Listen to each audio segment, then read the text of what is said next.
Messieurs les ministres, Monsieur le délégué, Monsieur le secrétaire général, Monsieur le président de l'école, Mesdames, Messieurs les administrateurs, cher Bernard Attali, tout a été dit par le ministre de la Défense, et donc il nous revient d'apporter les compléments requis.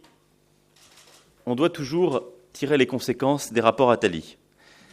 Et en l'espèce, à mon tour, je dois remercier Bernard Attali pour le travail qui a été fait, parce qu'il donne une vision de ce que doit être justement une grande école, mais au-delà de cela, de ce qu'est la figure de l'ingénieur dans la modernité.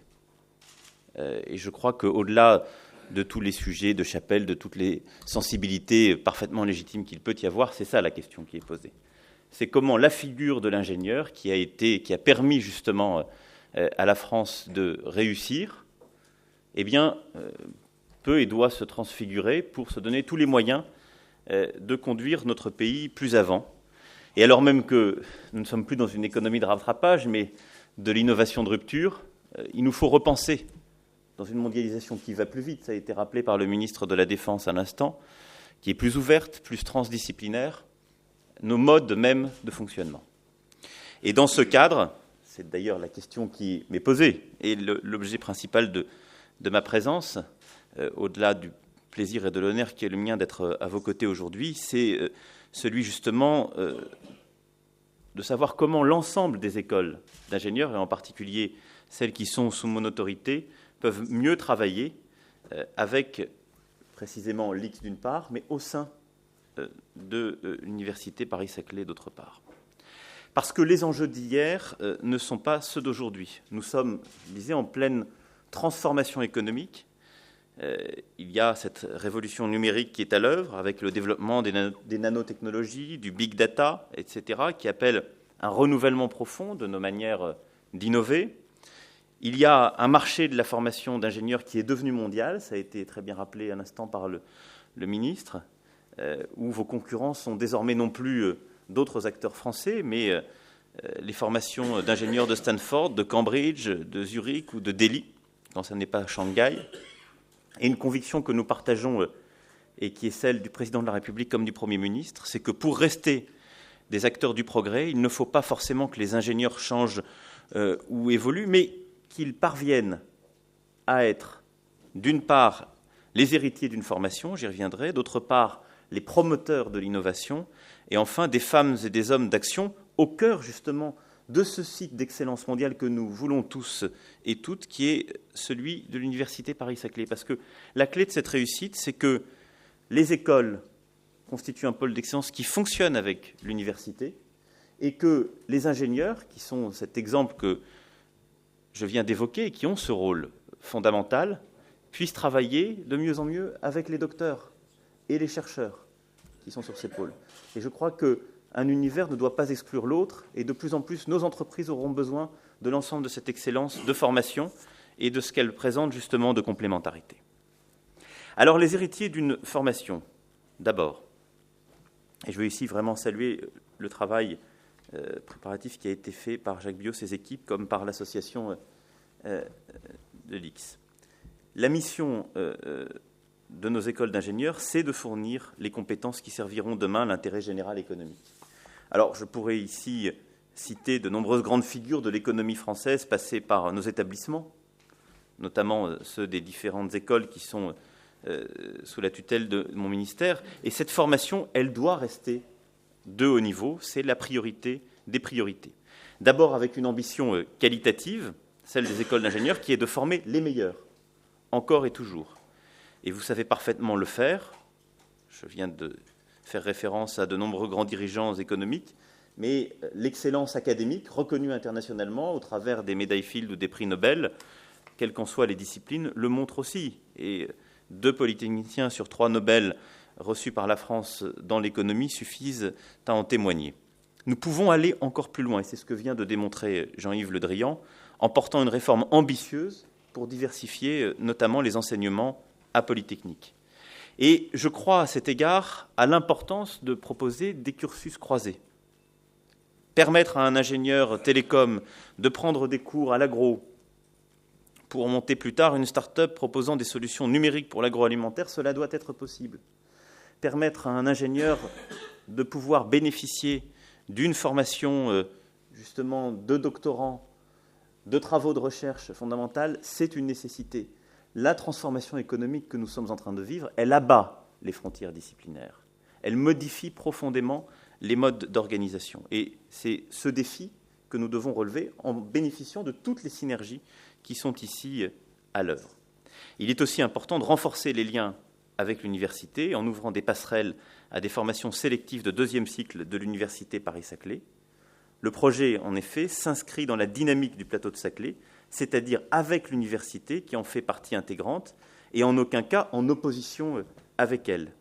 Il doit y avoir des liens fluides et réciproquement bénéfiques entre les structures et une dynamique émulatrice. L'objectif, c'est de tirer tout le monde vers le haut. Et à cet égard, au-delà de cette journée importante sur laquelle le ministre de la Défense est revenu, la responsabilité de celles et ceux qui auront à faire vivre ce projet sur le site est extrêmement importante.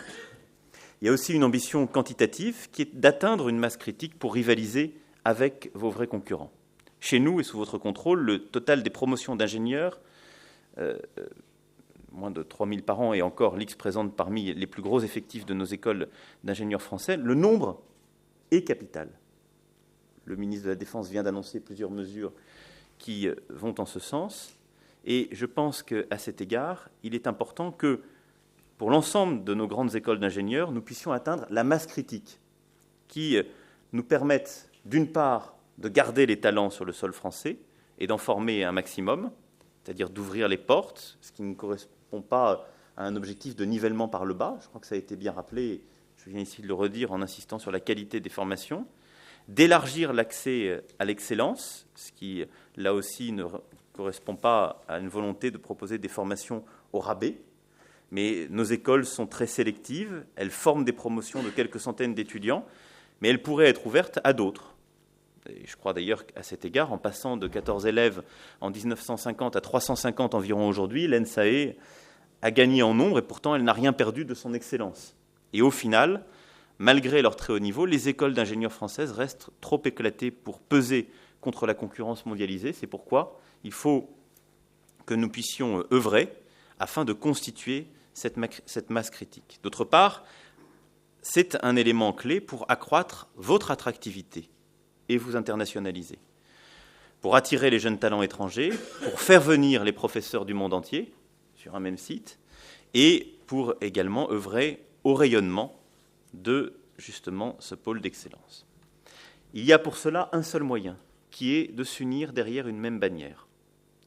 D'abord, une coopération d'excellence autour de thématiques de formation et de recherche de l'ingénieur Paris-Saclay permettra concrètement de s'organiser pour atteindre la masse critique. Ensuite, il y aura un effet signal qu'il ne faut pas négliger, le simple fait de labelliser avec un nom porteur à trouver le regroupement envoie un message positif. Et c'est pourquoi j'ai souhaité que l'ensemble des écoles concernées qui sont sous ma tutelle puissent travailler à ce projet commun avec les autres écoles d'ingénieurs, dont Polytechnique. Ensuite, être ingénieur, c'est, comme je le disais, être promoteur de l'innovation. La mission historique de l'ingénieur, c'est, si vous m'autorisez cette comparaison, Monsieur le Ministre, d'être le soldat du progrès. Et l'objectif du projet de rapprochement de nos écoles, c'est précisément de permettre à l'ingénieur d'honorer cette mission et de faire du plateau de Saclay un haut lieu de l'innovation à la française. Dans les laboratoires, d'abord, parce que quand on pense innovation, on pense bien sûr recherche fondamentale et appliquée, partenariale, principalement. Or, on sait de plus en plus que la recherche souffre de barrières, de silos entre les disciplines, même si plusieurs grands organismes de recherche présents à nos côtés dans la salle œuvrent chaque jour à ce que ces barrières puissent être justement mises à mal. Et je crois que le rapprochement des laboratoires est un formidable vecteur d'innovation. Il faut le favoriser au maximum. Nous avons la chance d'avoir des formations de première qualité, du matériel, des infrastructures.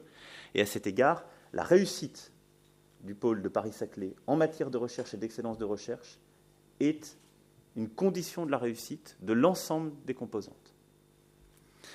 Ensuite, c'est réussir justement cette bataille de l'innovation dans l'entreprise. Parce que l'innovation, ce sont les chercheurs qui la pensent, mais les entreprises qui la font. Et il est à cet égard impératif de rapprocher nos écoles du monde économique avec deux axes principaux pour le futur projet Saclay. D'abord, de multiplier les partenariats avec les entreprises, petites et grandes, particulièrement dans l'aéronautique, les matériaux, le pharmaceutique, qui recrutent largement parmi les ingénieurs de nos écoles et qui ont à gagner de tels partenariats. Je pense aussi aux entreprises qui sont implantées sur Saclay. Il y en a plusieurs, quels qu'en soient justement les domaines, et qui sont variés, et qui pourraient permettre de former un véritable noyau dur géographique et stratégique. Et puis, c'est aussi en favorisant l'entrepreneuriat. La création d'entreprises attire de plus en plus d'ingénieurs. Depuis 2010, 175 start-up ont été créées par des élèves ou des anciens de l'IX.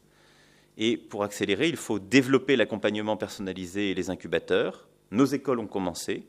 L'incubateur de Paris Tech comptait plus de 320 entreprises en fin 2014. Polytechnique a lancé l'accélérateur X-Hub cette année.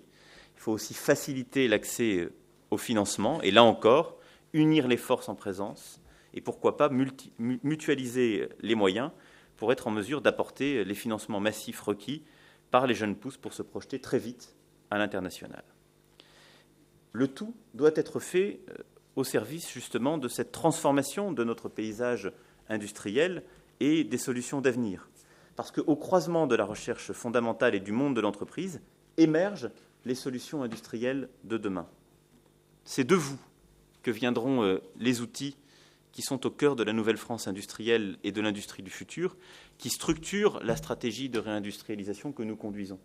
Elles ne sont pas dans les grands groupes déjà constitués uniquement, elles ne sont pas uniquement dans les laboratoires, elles sont dans la capacité que nous aurons à tisser des liens entre ces différents univers de recherche, précisément au-delà de nos propres contingences, qu'il s'agisse du big data, de la nanoélectronique, de la cybersécurité, des objets connectés, de la fabrication additive. Ce sont autant de ruptures technologiques dont nos ingénieurs, mais avec eux, nos doctorants et nos docteurs, doivent enrichir nos usines et nos entreprises. Aujourd'hui, chacun avance encore trop dans son coin, persuadé de porter le projet le plus avancé, et toutes vos écoles ont leurs cellules de recherche spécialisées dans nombre des domaines que je viens d'évoquer. Et donc, il est important, à cet égard, de mutualiser encore davantage pour, là aussi, atteindre une taille critique. Et un projet de pôle d'excellence de formation et de recherche d'ingénieurs Paris-Saclay, en combinant les partenariats avec les entreprises et les laboratoires mutualisés, sera un terrain propice à l'émergence de ces solutions. Notre ambition, c'est de faire de la France, justement, ce grand centre de l'innovation et des nouvelles industries en Europe d'ici 2020. Nous en avons les moyens, parce que ces compétences sont reconnues. Nous en sommes capables à une condition qui est de fédérer les énergies. Enfin, les ingénieurs sont des femmes et des hommes d'action, et il faut donc que les choses avancent concrètement, de manière pragmatique. La première étape, c'est d'avoir un calendrier concret. Et à cet égard, je souhaite que nous puissions réfléchir et travailler en mode projet, avancer de manière pragmatique et concertée, sans s'arrêter à des objections de principe ou la défense de précaré. C'est pourquoi je souhaite que, d'ici le 15 mars 2016, donc dans un délai de 3 mois, chacune des écoles d'ingénieurs concernées puisse remettre à leurs ministres de tutelle respectifs un schéma de pôle d'excellence avec leur projet d'implantation, une feuille de route précise et concrète autour de 4 grands thèmes stratégiques du projet: la formation, la recherche, l'international et l'entrepreneuriat, avec des objectifs clairs sur une période de 5 ans et un calendrier de mise en œuvre. Cela s'inscrit pleinement, je crois, dans le calendrier qui a été rappelé pour l'X par le ministre de la Défense et dans les ambitions que porte le ministre de l'Enseignement supérieur et de la Recherche pour le pôle de Paris-Saclay. La deuxième étape, c'est justement d'avoir une gouvernance adaptée au sein de l'université Paris-Saclay. Parce que, je le disais, il n'y a de réussite que si elle est collective sur ce site et pour l'ensemble des ambitions que l'université Paris-Saclay porte. Cette gouvernance doit être ouverte, la diversité est source de richesse, les filières sélectives de l'université Paris-Saclay qui le souhaitent doivent être associées à cette ambition. Cette gouvernance doit être équilibrée. Le succès du grand projet de Saclay ne sera pas construit sur la prééminence de l'un sur l'autre, il sera fondé sur leur collaboration confiante et la combinaison des complémentarités et des particularités de chaque école. Et c'est bien une fédération d'écoles dont nous avons besoin, et je ne révélerai rien en disant que l'X a ici une responsabilité particulière. La gouvernance doit toujours être un moteur et jamais un frein. Et laisser de côté le système de l'unanimité me paraît à cet égard souhaitable. C'est une source de blocage quasi systématique. Il faut privilégier une forme plus fédérale pour pouvoir progresser sur le fond, sur les 4 domaines en particulier que j'évoquais il y a un instant. Voilà, mesdames, messieurs, avec le même attachement que mes 2 collègues, ce que je voulais partager avec vous ce matin et ce pourquoi j'ai tenu à être présent à leur côté. Parce que l'ambition qui est la nôtre, c'est non seulement de réussir ce beau projet, mais c'est de préparer ce qui sera précisément le monde de demain, en étant conscient des réalités, parce que nous avons une compétition internationale qui fait rage, en essayant d'être visionnaire, parce qu'il faut développer de nouvelles compétences et maximiser les efforts de recherche, et en même temps en étant pragmatique, c'est-à-dire en sachant prendre les moins mauvaises décisions parfois, en cherchant à chaque fois à prendre les meilleures, avec un calendrier clair et la ferme résolution que notre devoir à toutes et tous, c'est d'avancer. Merci pour votre attention et comme vous l'avez compris, chacun d'entre nous compte sur vous.